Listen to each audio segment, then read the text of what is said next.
Thank you, Gustavo. Good evening, everyone. It's nice to see that the Brazilian students here are not the majority. This probably means that the issue we're going to have our panelists discuss today is relevant not only to Brazil but also to other countries. The topic of this panel is Politics and the Judiciary, Comparative Perspectives on the Judicialization of Politics and Judicial Activism.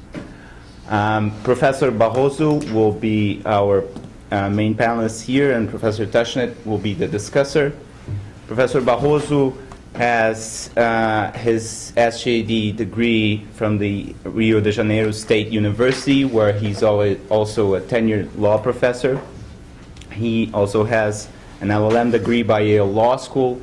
Professor Barroso, in the last few years, has been one of the most influential, arguably one of the top 3 most influential constitutional law scholars in Brazil. He has, in a very influential fashion, argued several cases in the Brazilian Constitutional Court, Supreme Court, and he has written over 100 legal articles, and his constitutional law books are a must for constitutional law students in Brazil.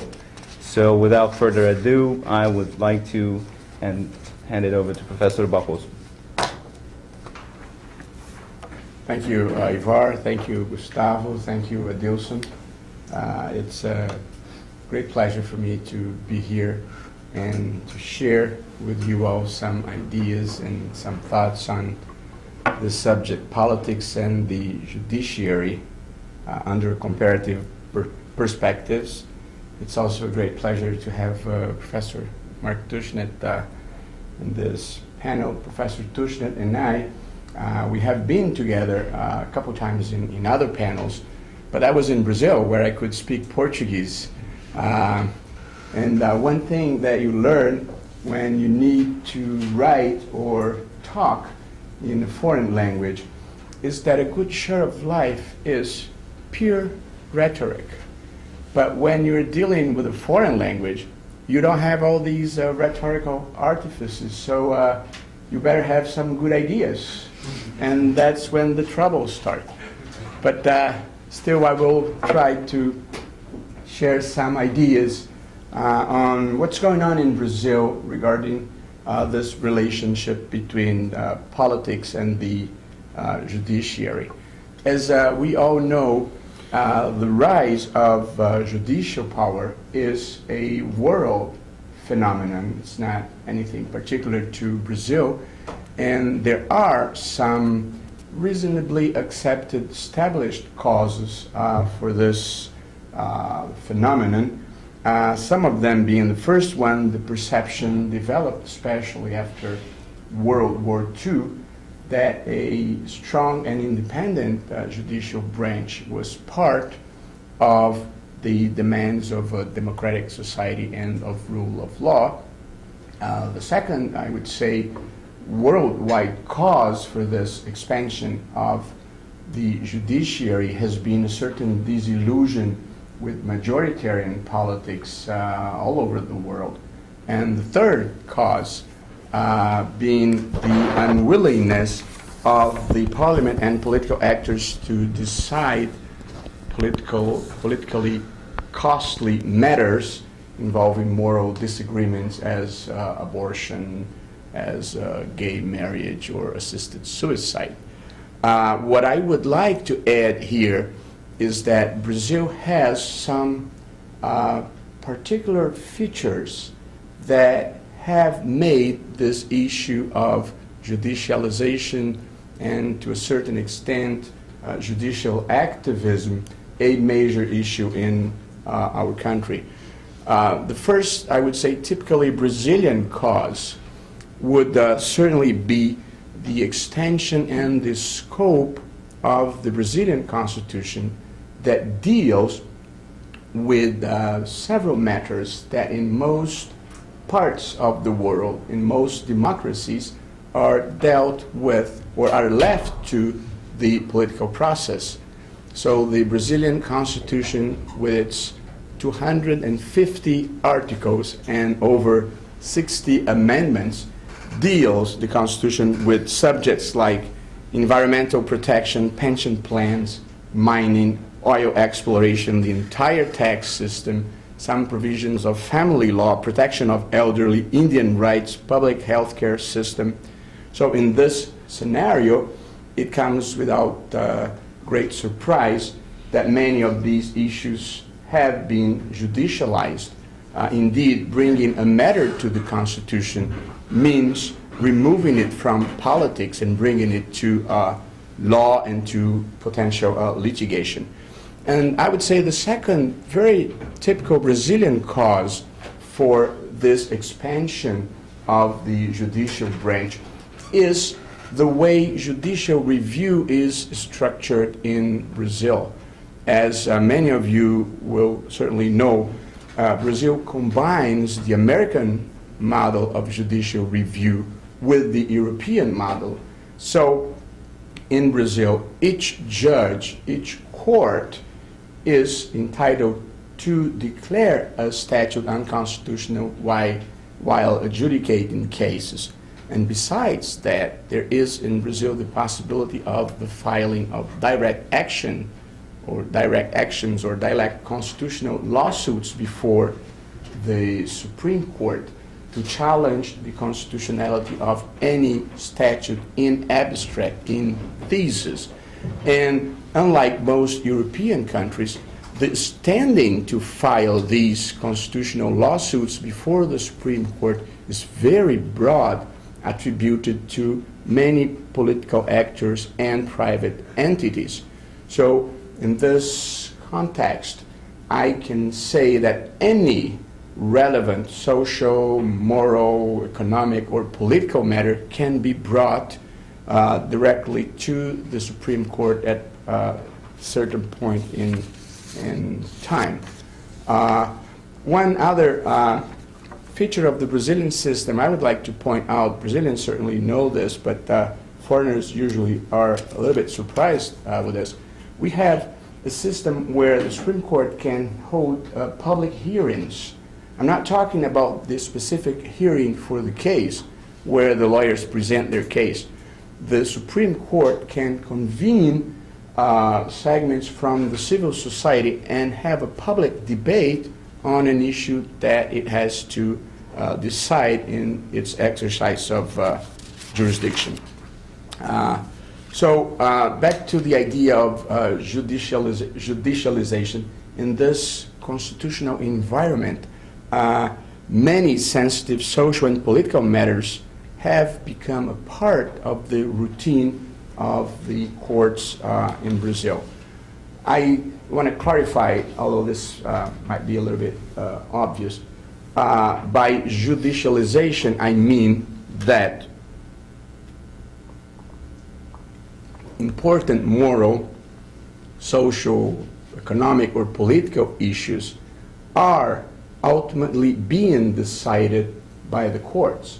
So, as one can easily note, it involves a transfer of power from the traditional political branches, the legislative and the executive, to the court system.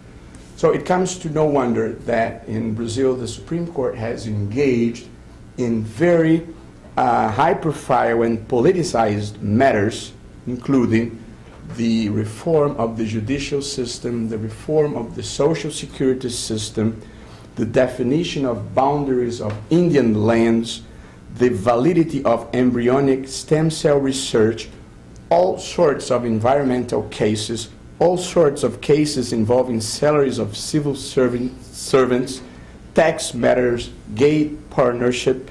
And what's interesting to point out here is that these cases were heard by the Supreme Court either in direct actions that were filed by plaintiffs that had standing or through appellate jurisdiction. So the court did not have the option of taking the case or rejecting the case. So judicialization in Brazil is to a great extent the consequence of a institutional arrangement that gives this power to the courts. I have stressed this point because I like to make a distinction between judicialization and judicial activism. Judicialization, as I just mentioned, is a fact that stems from the sort of institutional arrangement we have in Brazil with a broad constitution and this broad model of judicial review. But judicial activism is not quite a fact, it's an attitude. It's a proactive and expansive way of interpreting the Constitution. So I would like to give a few examples of cases in which the matter has been judicialized, and besides that, the court has acted with a attitude that can be qualified as judicial activism. I am not unfamiliar with the negative connotation that the expression judicial activism has assumed in American constitutional theory, where it's usually employed to stigmatize the improper use of judicial power and to criticize decisions that are perceived as based on politics and not on principles. I'm not attaching this negative connotation to the expression judicial activism. By judicial activism, I mean, in the first place, certain cases in which the court decides for a direct application of the Constitution, its general clauses, its vague principles, to situations that were not expressly referred to by the Constitution or by the ordinary legislature. So matters that have not been dealt with but the court by legislatures, but the court decides to rule about them through the interpretation of general clauses or vaguer principles. This was the case, a very recent case with great visibility involving the gay partnership. As some of you might know, the court was called to decide if, or it was asked to declare, that gay partnerships should have the same legal regime as common law marriage. And in deciding this case, there was no provision in the Constitution, there was no provision in the ordinary legislation, but what the court held in a surprisingly unanimous vote was that the principles of equality under the law and the principle of human dignity authorized the court to declare that gay partnerships should be treated by the law the same way common law marriage are treated. And as Brazilians might know by now, this opened the door. And right now, Professor Tushnet, there is a major discussion in Brazil, and higher courts have decided that same-sex marriage are authorized and have been validated in several decisions. This case should be very soon before the Supreme Court, and I'm not totally sure what's going to happen, but hopefully they will confirm the decision of the Superior Court of Justice that just recently decided in favor of same-sex marriage. Another typical case of judicial activism that has been going on in Brazil, it's very controversial and it's a very difficult situation, involves the cases in which the courts, including the Supreme Court, issue orders to the political branches regarding public policies, particularly when Congress has not enacted legislation when it should have, or when the executive does not provide services that under the Constitution it must. There are several precedents in Brazil involving the enforcement of social welfare rights like education and healthcare.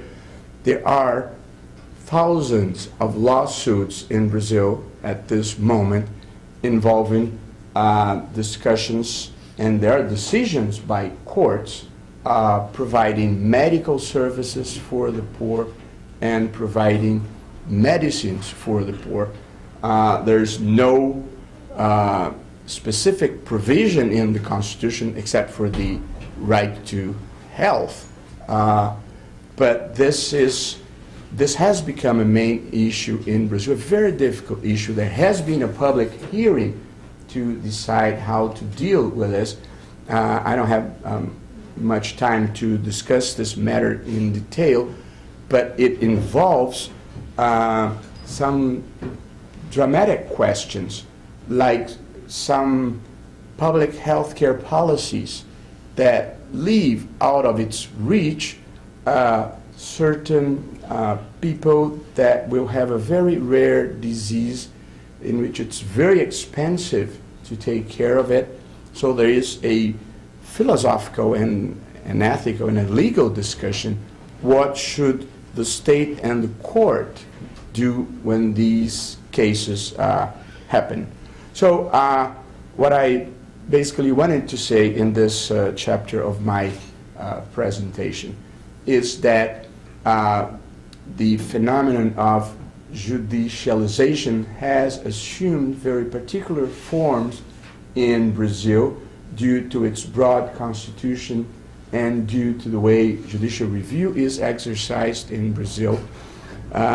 Besides this broad judicialization, we have had a certain degree of judicial activism in two basic ways: by the courts extending general principles or general clauses to produce specific rules relating to specific matters, like the example I gave involving gay partnership, and these interferences by courts with public policies, especially in the areas of education and more dramatically in the healthcare cases. I would like now, before I conclude, to discuss a little bit my views and this general positive perception of judicialization and of judicial activism in Brazil. I would like to contrast my own views, and I would say the predominant view in Brazil these days, with the views of some well-known scholars. There are, to a large extent, critical of this process of expansion of the judicial branch and the power of court. And I have picked Professor Ran Herschel, Professor Jeremy Waldron, and Professor Mark Tushnet. And I start very briefly with Professor Ran Herschel, who has written an influential book called Towards Juristocracy from 2004. Professor Herschel, in his book and in his writings on judicialization of politics, has advanced a core argument that the rise of the judiciary and that judicialization of politics are part of a strategy from the hegemonic elites and the established interests to insulate their policy preferences from the risks of democratic politics. His core argument is that the judicial branch is a conservative refuge for the elites to face the democratization of politics, which was a 20th century phenomenon.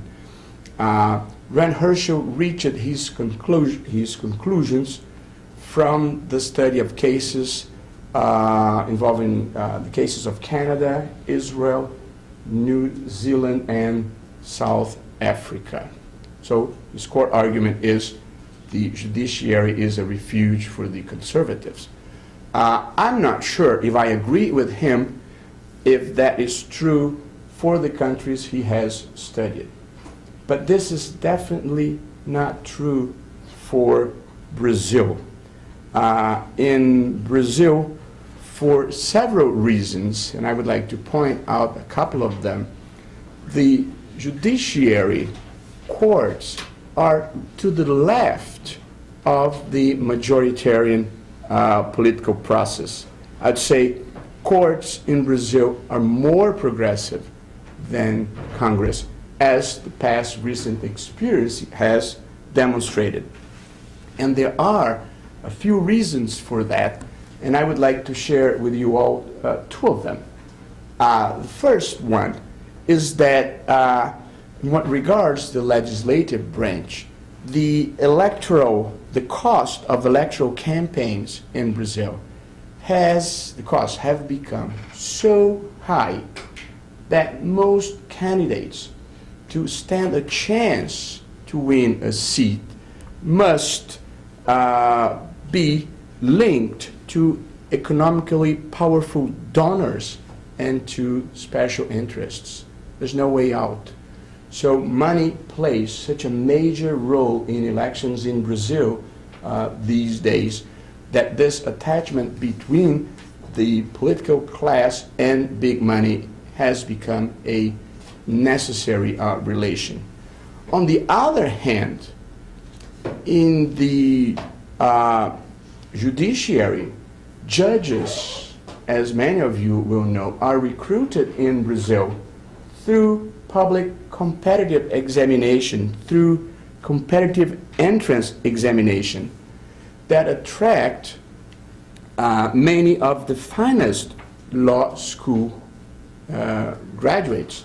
So judgeship in Brazil is, the selection of judges is based on merits, not on politics. So this has democratized access to judgeship all over the country. And for this reason, in Brazil, Congress is more representative of the elites than the courts. It might be a unique case, but this is very clearly perceivable in Brazil. So part of the constitutional theory that is produced in other parts of the world will not work in Brazil, will not be valid for the Brazilian case. And I have one particular example that I think very strongly demonstrates my point. Very recently, Professor Tushnet, the Supreme Court started to decide to judge one case. The Brazilian Constitution sets forth that in case of the dismissal of an employee at the will of the employer, a compensation shall be paid according to a statute that will be enacted by Congress. The statute never came. So 20 years after, the Supreme Court said 20 years of inaction by Congress was enough, and the court decided that it would issue the rule that would govern the payment of this compensation, and this rule would be effective until Congress would enact the proper statute. So when the court adjourned to write this rule, the big businesses, the big corporations and their leaderships, they ran to Congress, and they were able to get Congress to approve a statute ruling about this compensation before the Supreme Court would rule about it, for the simple reason that they knew that whatever would come from the Supreme Court would be more protective of workers' rights than whatever would come from Congress. So I think this is a powerful example that illustrates my point. I will skip Waldron's remarks that I would make here because of my time, and I might go back to it if we have time in our debate. And I would like to discuss some of Professor Tushnet's views that I imported from two of his works, one taking the Constitution away from the courts, and the other one from a smaller article, Democracy versus Judicial Review. I could certainly share Professor Tushnet's passion for popular sovereignty, but the truth is that the people's will is not always readily available and easily identified. And I definitely do not believe that majoritarian decisions always correspond to the will of the people.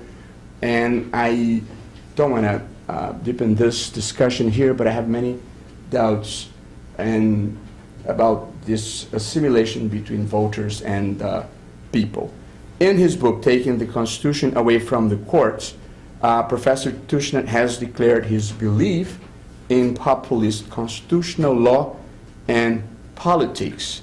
And in his article, Democracy versus Judicial Review, he has written that in the long run, people will make the right choices when presented with arguments about fundamental values. And then he adds, and that these are his words, "We Democrats think that we are right about fundamental values, that when put to the choice, the American people will prefer a society in which women have the right to choose to bear or not bear a child.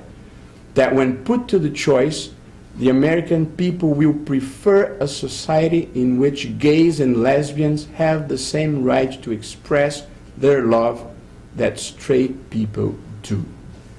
I am afraid this would not hold true, not even in the United States, but much less in Brazil. Polls in Brazil certainly show that a significant majority is against homosexual relationships of any kind, not to mention same-sex marriage, and abortion in a predominantly Catholic country like Brazil has approximately 80% of opposition. And then in his article, Professor Tushnet concedes that the progressive fundamental values may not prevail immediately. These are his words. Well, such being the case, what do we tell them? To a woman that needs to perform an abortion now? What do we tell to a gay couple that want to marry now? Should we tell them, sorry, history is running behind schedule, come within 1 or 2 generations? I don't think that's a good answer. And I think that's what courts are for. They sometimes can help speed up history a little bit. Of course, I agree with Professor Tushnet that majoritarian politics conducted by elected representatives is an important and prominent part of democracy. But there's more to democracy than just majoritarian vote, because there are problems with majoritarian vote too. There are flaws within the political process. It can be captured by private interests, and it may occur that the will of the representatives does not correspond to the will of the people. In a debate, and this is going to be my last remark here, with Justice Antonin Scalia at the University of Brasilia a couple of years ago, I defended the argument that the criminalization of homosexual intimate relationship violated human dignity. He answered that human dignity was not a principle written in the U.S. Constitution, and thus the legislature could prohibit and criminalize gay sex. That was his view. I find very respectfully that to be a wrong perspective of democracy, which is limited in this case to majoritarian rule, and I think that's an outdated positivist conception of constitutional law. The state, even if backed by majoritarian politics, does not have the right to deprive a free individual from making this personal existential choice. So my conclusion here is that the rise of the judiciary and moderate judicial activism have been, so far, important features that have helped consolidate young democracies throughout the world, and Brazilian is a good example. And I think in Brazil, as in other parts of the world, this judicialization and moderate judicial activism has helped to perform the two main roles that have been attributed to constitutional adjudication by modern constitutional theory, which are first protecting the democratic system against the abuses of the majority, and two, safeguarding and promoting fundamental rights, which in the case of Brazil has involved not only individual freedoms and political rights, but also social welfare rights, whose enforcement is much more complex all over the world. My final remark is, of course, courts should not be arrogant and should be willing to enter into institutional dialogue with the other branches of government and should be open to listening to civil society. Most of all, I think I can state the judicial activism, as it has been practiced in Brazil in the past years, should be regarded as an exceptional medication and not a part of institutional routine. I do believe that we need a rehabilitation of majoritarian politics in Brazil, but this has not occurred, and I think courts have been giving answers to social demands that are not properly taken care of by the legislature. But I should end by saying that courts that are excessively powerful, politicized, and unaccountable pose as much of a risk to democratic institution as any other branch. And especially in Latin America, no one wants to replace armed forces with the robed forces. Thank you.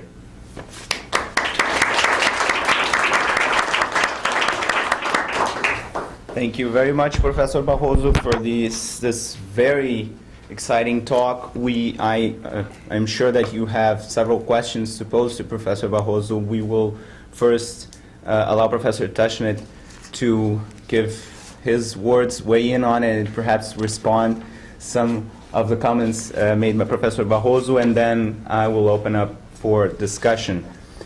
Professor Mark Tushnet needs no introduction. He's William Nelson Cromwell Professor of Law here at Harvard Law School. He holds JD from Yale Law School. As I said before, Professor Barroso holds an LLM degree from Yale Law School. I apologize to you that we couldn't find lecturers who hold a degree from Harvard Law School, but Professor Tushnet has graduated from Harvard College, and Professor Barroso did study in 1999 here at Harvard Law School after his stay at Yale, so maybe he was successfully I was a visiting converted. scholar this year here. And he was a visiting scholar as well. That's true. Professor Tushnet has written several books on issues very closely related to the topic today, and adding to the two works mentioned by Professor Barroso, he also wrote in 2008, if I'm not mistaken, so very recently, a book entitled Weak Courts, Strong Rights, which was dedicated to covering the issue of judicial review of welfare rights. So, Professor Tushnet. Thank you. And I want to thank the association for inviting me to have this, what I will characterize as a conversation with Professor Barroso, who has, as he said, we've been together in Brazil several times, where I had to speak in English. And so we actually have not had this kind of conversation before. I want to raise some questions about the position Professor Barroso has taken today, without saying that for Brazil the answers are the ones that I would give for the United States. And I'll try to explain why I think there may be some differences, but also some similarities between the situations in both nations. I've made several notes here on the presentation. I'm not entirely sure about the best way to get into the points I want to make. Let me begin, though, by saying that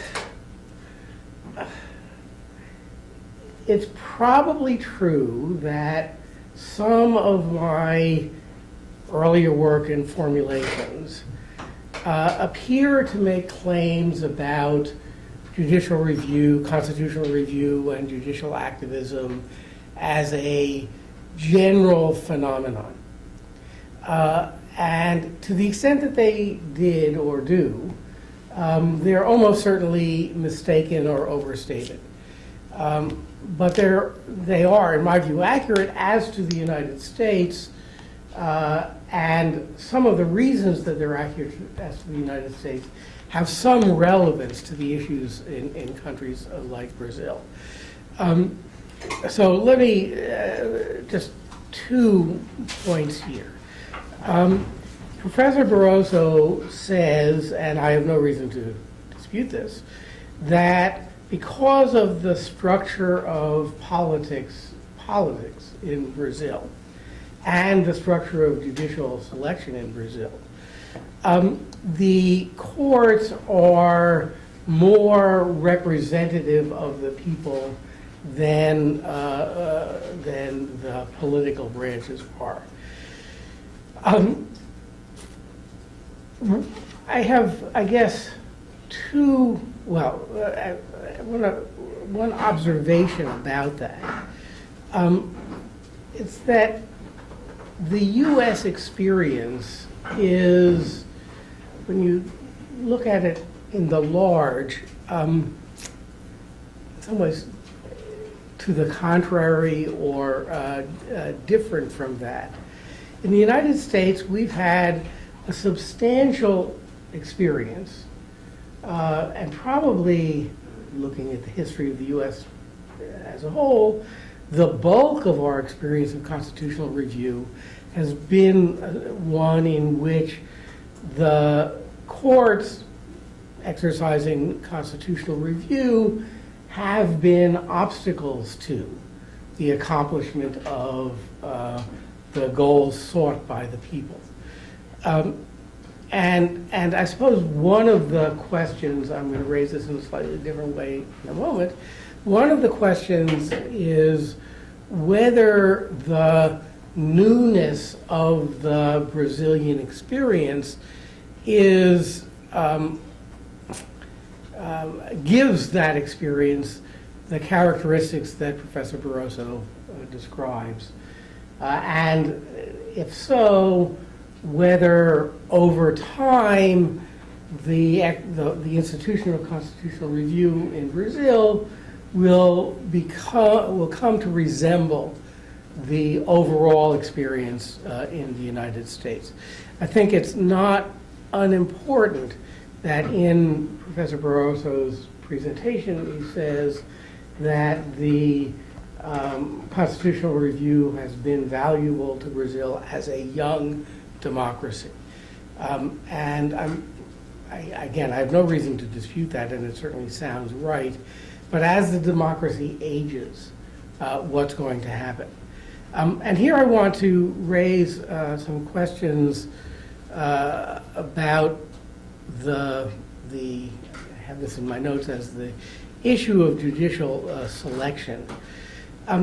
Here's the nature of the problem. Professor Barroso says the courts have been moderately active, but not excessively so. One of the areas that I am interested in, as Ivor indicated, is judicial enforcement of social and economic rights. The Brazilian jurisprudence on the enforcement of the right to medicine in particular is among the most developed in the world. And at some level, it's quite admirable. I want to make that clear.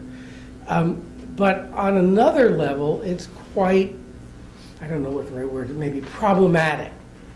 As you may know, the right to medicine litigation in Brazil takes the form, I'm getting to why this raises issues of stability, but the right to medicine litigation in Brazil takes the form of applications basically at the trial level by people who are in need and in real need of some particular medication that's not available to them through the national health care system.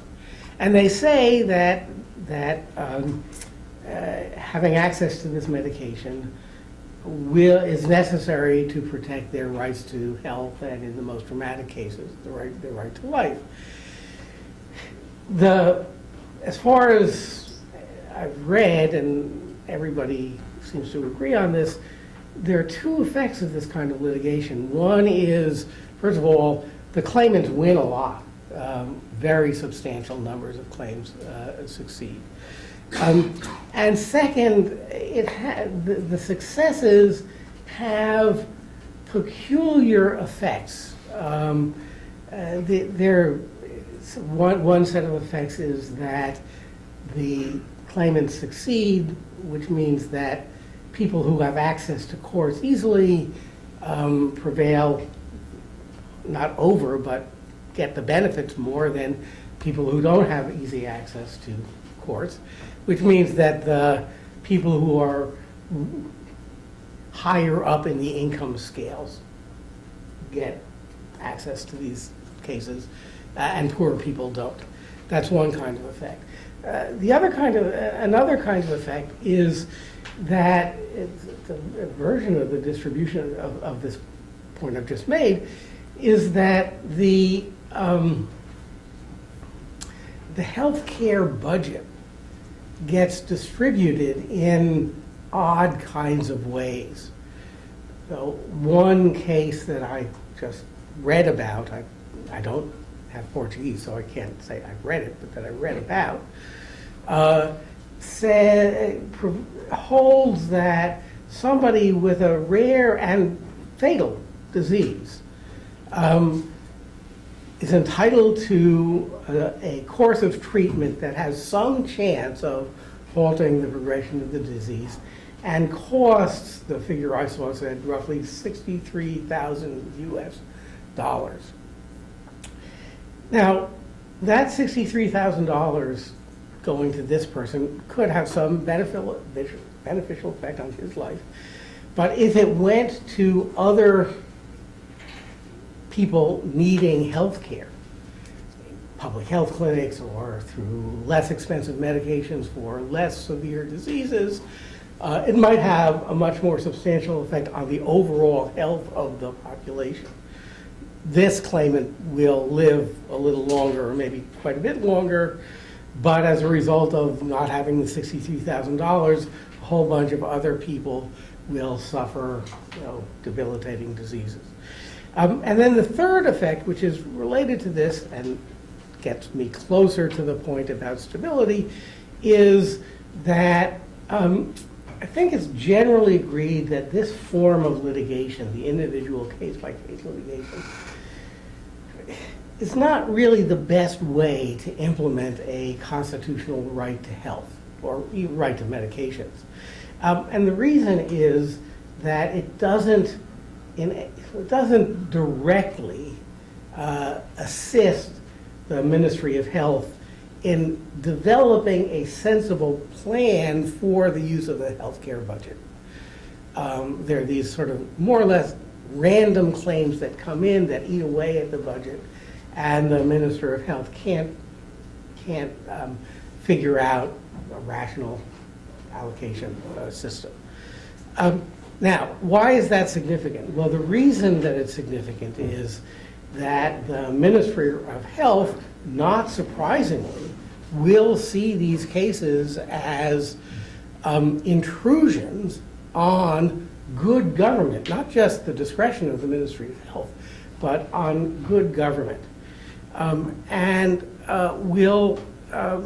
That will create tensions between the now executive government generally and the court system.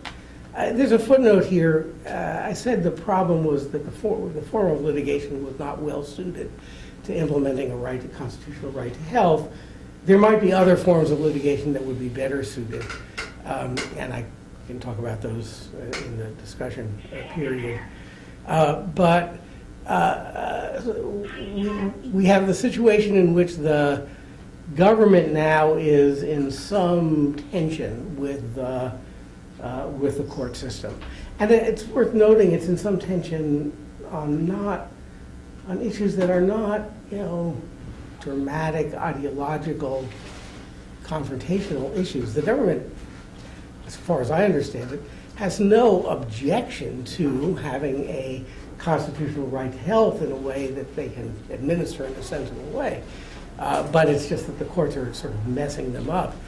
I was, a couple of weeks ago, I was at an event in Bogota, Colombia, about the 20th anniversary of the Constitutional Court of Colombia.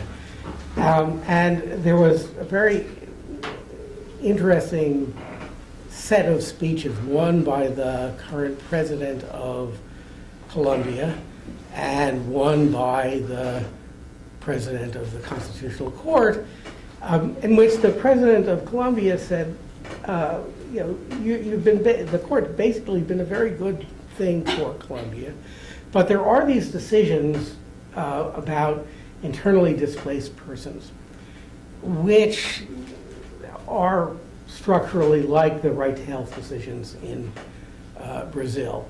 They're making large fiscal demands on the government that has other things to do. It's just a problem. He said, there's a problem between us, that is the government, and the Constitutional Court. The Constitutional Court responded, the president of the Constitutional Court responded by saying, well, yeah, we understand that there are these fiscal effects, but you have to understand that the internally displaced persons are victims of the violence in Colombia over the past generation, for whom we as a Constitutional Court have a special responsibility.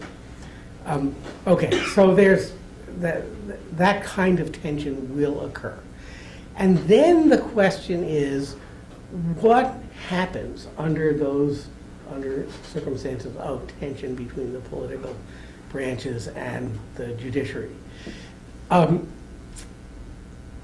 think sort of political scientists would say you're likely to see some adjustment of the mechanisms of judicial selection so that the politicians, who in the end control those mechanisms of selection, even if they are currently bureaucratic and meritocratic, the politicians will figure out some way to get a bigger role in selecting judges.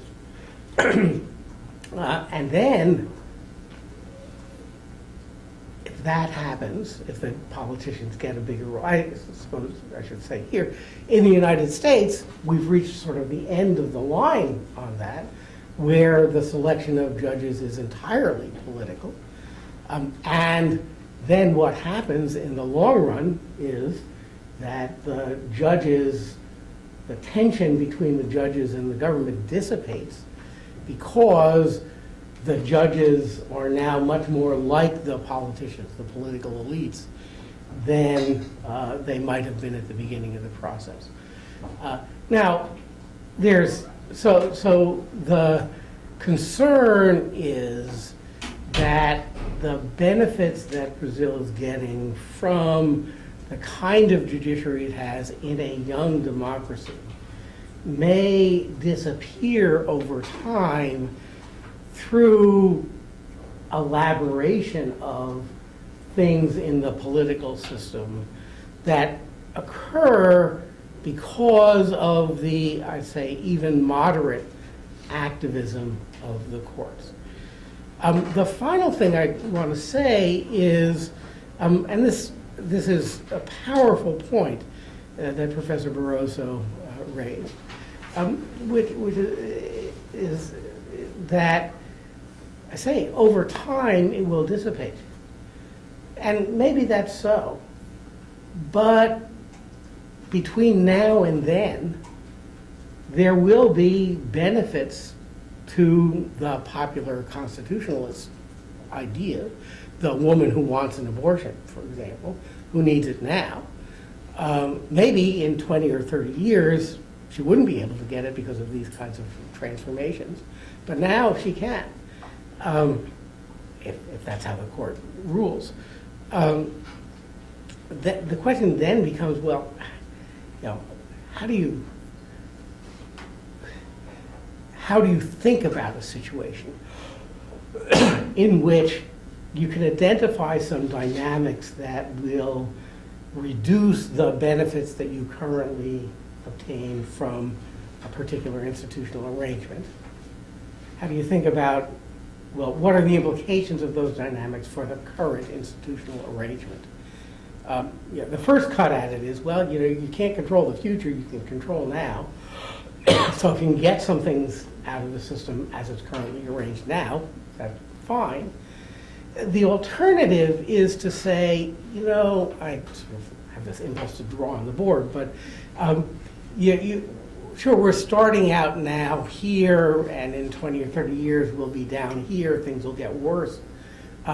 If we figure it out a way, because of the dynamics that I've just described, if we could figure out a way to say this is at 100 and it's going to go down to 0, if we could figure out a way to be now at 50 and stay at 50 forever, redesign our institutions so that there'd be another form of judicial review, maybe that would be better for us. There'd still be losses between the time until the lines intersect. But over time, the benefits over the long run will exceed the losses in this initial period. So for me, actually, I think the book that Ivor mentioned is now more important than taking the Constitution away from the courts, because what I was trying to do in that book was, in the terms that I'm using now, explore forms of judicial review that would have some of these long-term benefits in a stable kind of way without raising the issue of destabilizing tensions between the political branches and the courts.